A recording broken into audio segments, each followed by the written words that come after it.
we are cease and resist down here in the cease and resist lair. Let me tell you, we got a lot to celebrate. The album release. It's out, guys. We did it. We did it. Yes. Yes. Santana, we did it, didn't we? We did it. Hey, we released the album, Love Strife Blood. It's out everywhere. Check it out. We're really proud of what we did. It sounds amazing. Yes, and this vlog is all about the new album. We're going to break down some of the songs. Well, first things first, title track, Our Love is Electric. Jay, what you think? Well, just a straight up rock and roll song. We had to start off with a bang, and I think this one is it. So this song kind of started as a slow blues, and when I brought it to the band, we really made it a fast-paced rock song. So it took a huge transformation, and I'm really proud of how we took just a basic kind of 12-bar blues and turned it into an amazing rock song. We really worked as a team on this one. And that's one of my favorite songs to play. It's always a challenge every time. There's a lot of moving parts to it, a lot of tight stops, but it's one of my favorites to play. I play slide guitar on it.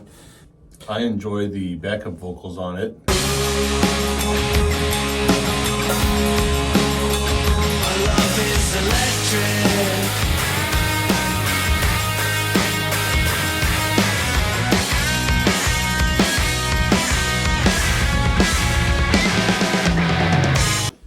Track 2, Don't Be Afraid.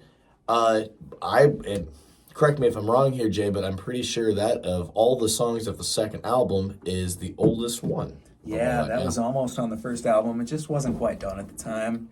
And so we've been playing it for a while, and I think the lyrics are strong about, facing isolation and facing your fears in the world. But we all live with fears, It comes through right in the lyrics there.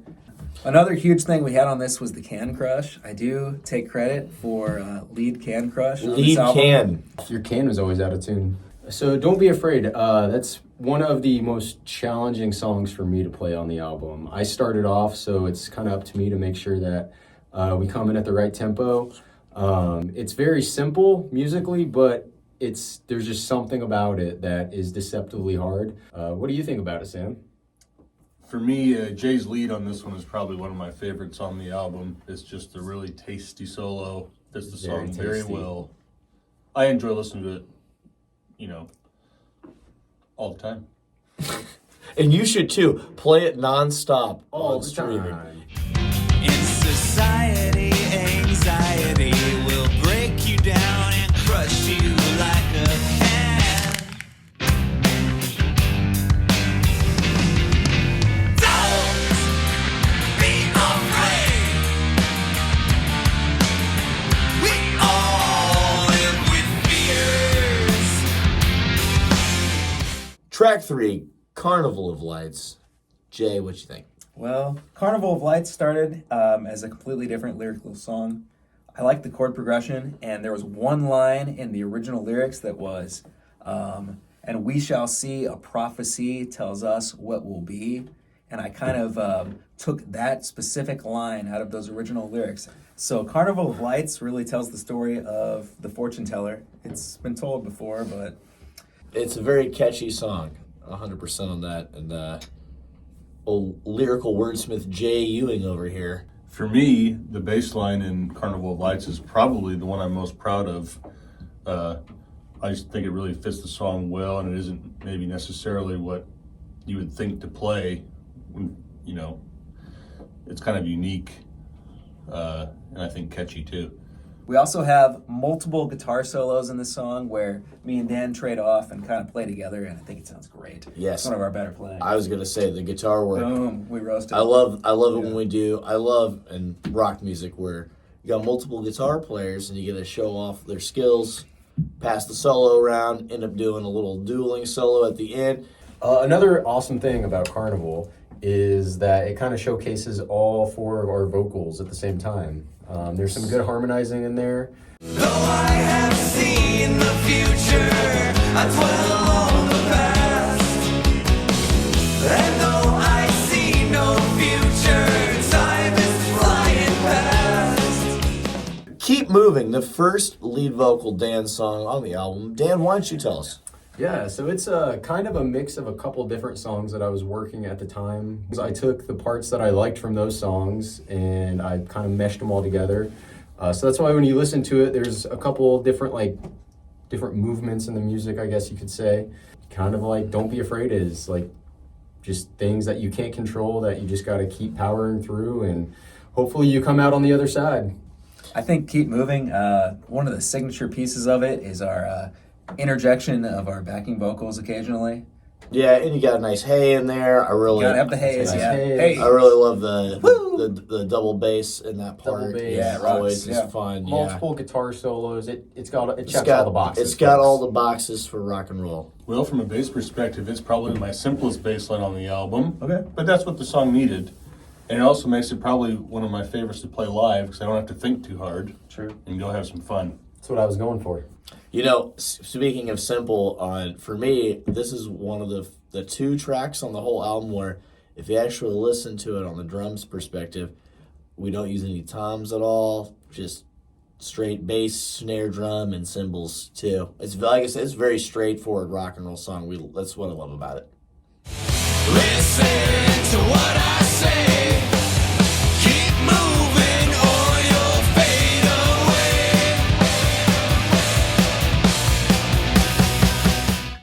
All right, so next is Without a Plan, and I distinctly remember where I was when I wrote the song. I was at Holiday Park in Indianapolis.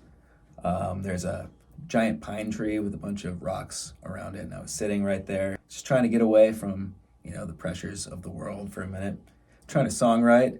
So I had a notepad with me, and I wrote down those lyrics that became that song. And it really started off kind of a slow, almost country-ish song, and we evolved it into this kind of intimate rock song. Adding one specific line that was not originally in the lyrics. I used to have the lyrics say, where can I go without a plan? How will I ever stand up?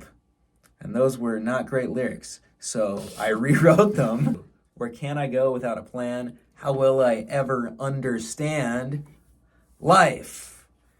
And then I was like, well, we should add something to that. So then I added, and love, and strife, and blood. That was an afterthought. And it became the most powerful line of the whole song, the chant that we all sing, and it ended up being the name of the album, the line that ties everything together in these 9 tracks that we've been working hard on, and kind of these tracks that emphasize where we are in our lives and what we're feeling. Yeah, I was going to say for this song, I mean, it comes down to 4 words: life, love, strife, blood. I think the neat thing about Without a Plan is it highlights something that we're pretty good about, and you'll hear it in a lot of our songs, but it's dynamics. So, our ability to kind of dial things back in verses and get a nice sound and then, ramp it up in choruses and or bridges. Bryce is our producer, and he's got a lot of great ideas. And you heard it on Flies, and that was his take on backing vocals and adding in these harmonic vocal lines that add to the song. What he added was, on the bridge, when Chandler and I are singing a lead line of where can I go without a plan, how will I ever understand, he thought, hey, what if we have Dan and Sam do a counter vocal of go, where can I go, and just build it up and add this extra texture. Man, we love working with him for that reason.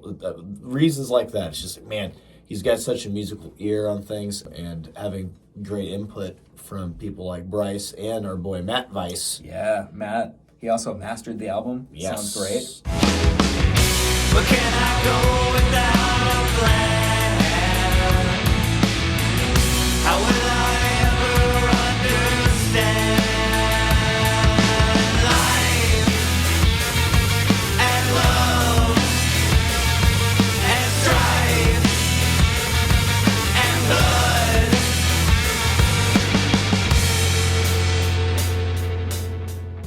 blood? Homeward Bound. This one started as an acoustic shuffle in E on an acoustic guitar, and then I decided, hey, let's make it interesting. Let's put it in F. So I capoed my guitar on the first fret. Boom. It was a shuffle in F, and Dan adapted, Sam adapted, and it really rocked out. I did not adapt. It's E sharp for you music majors. I Yes, don't use a sure. capo on my bass, if No. it makes any difference. I also don't use a capo on my guitar. No, yeah, you make it work. You do a kind of a alternate rhythm track on it. It sounds great. I also do not use a capo on this song. So lyrically, this song is all about just like being far away from home and trying to get there. That's where everyone likes to be, you know. Sleeper pick for me for the album. You know, every time you record a collection of songs, you always think in your mind, oh, this one's the one, whatever. You know, there's always one that surprises you, and I feel like this one really turned out really great. So this song started out lyrically uncertain. We weren't sure what the title of the song was even going to be. I kind of decided to repeat one of the verses where I talked about Homeward Bound, and that kind of emphasized the fact that that should be the name of the song. Homeward Bound! Well, it shares this title with one of my favorite Disney movies about a group of pets that go missing in the wild. I may or may not have cried when watching it recently with my own children. Talk about a song that made a journey from the first time Jay ever brought it to us to what it is now.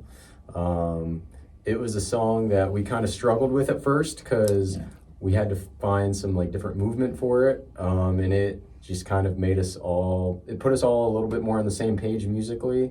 I think this one captures the essence of what we try to be live.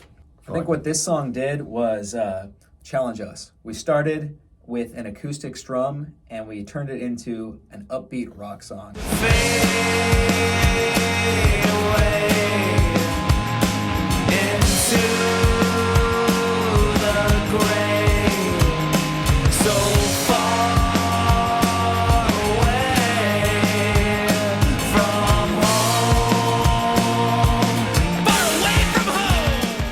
All Over You. Dan, what's this one about? All Over You.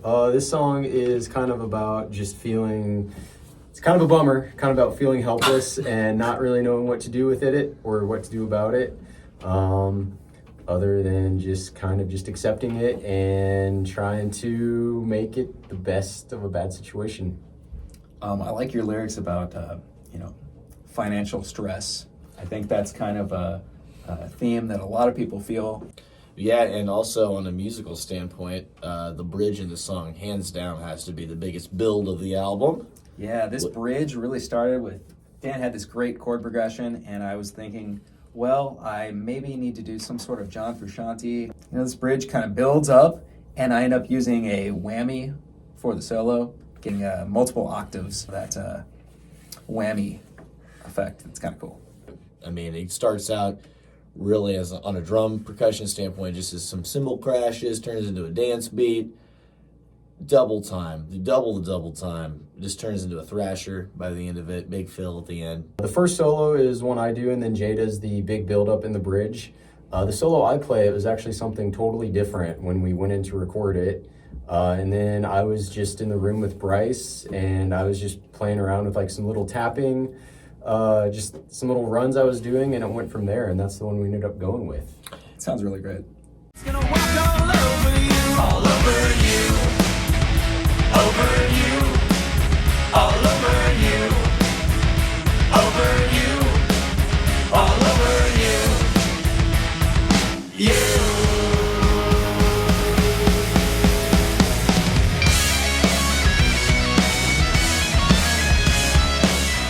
All right, Heart of Black, track 8. It's the one I sing lead on. I'm glad I got to do a lead track. Got to get myself in there on the action a little bit too. Can't let Jay have all the fun. Yeah. Song about just personal loss. Instrumentally, bridge-wise, I love. It's kind of a proggy bridge a little bit. Always a challenge to play that part, which is good. I love having the 2 guitar solos in there. Studio-wise, I really love the rain effect too. Yeah, it sounds nice. Yeah, and I love how it bleeds into the next song we'll talk about here in a sec. But enough about what I think. What do you guys think? I think emotionally, every time we play it, it's a powerful song, given the content behind it. Then I also have some shredding solos in between there. And Chandler's great vocals. They sound great. You got a really nice rock and roll voice. Thank Sounds you. Great. My favorite ear candy on this album is the little ta-ta of the tambourines on the guitar solos in the middle. My heart turned black on the day you were taken to the grave. Walking down this lonely, lonely road.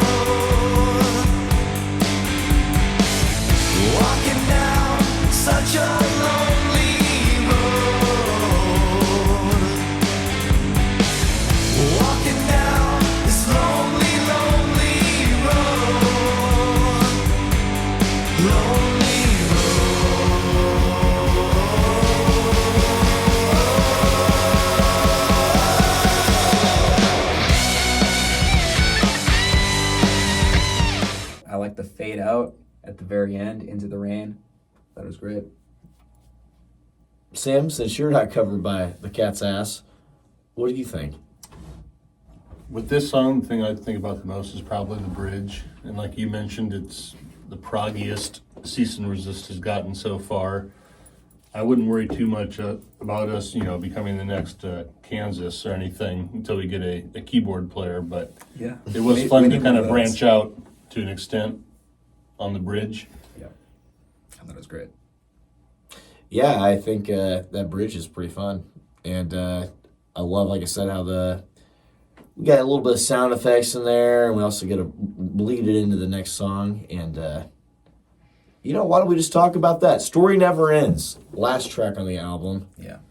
This kind of ties up the whole album together with a nice soft ballad that turns into, halfway through, a rocker epic outro to the song, to the a grand finale to the album. Yeah. Really. So the first part is kind of using a metaphor of traveling various places as the struggles that we face in life, and it all started with me writing the lyric, sailing on a rocky coast in a leaking lifeboat, and I just took it from there. The beach, climbing up a cliff, standing on a mountaintop, and all the struggles that we face are metaphorically represented by this journey that this hypothetical character is taking, which could represent all of us. The chorus being, journey's never over, story never ends. Kind of the, our lives continue, and all we can do is keep going. We got to keep moving, I believe, is what we say. Well, yeah, and obviously, the story never ends. Obviously, it has to be the end of the album, because it does, in fact, end. For sure. That is when the album ends. So the story does end, but not metaphorically. Just the album ends. Just the the story album. continues. The journey's never over. The story never ends.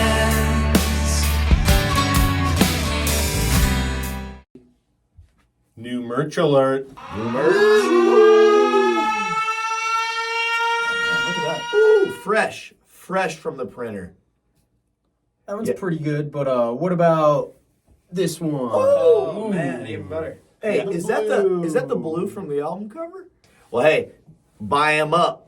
Album release show, Lo-Fi Lounge, November 11th. Be there or be square. Huge life event. I had a son.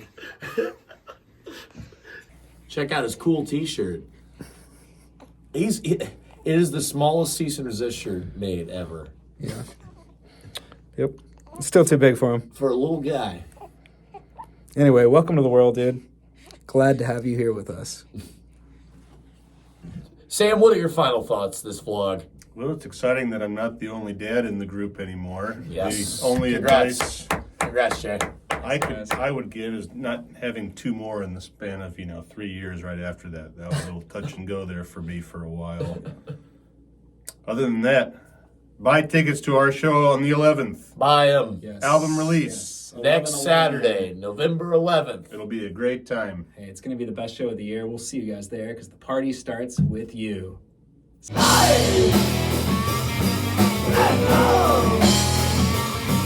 Let's ride.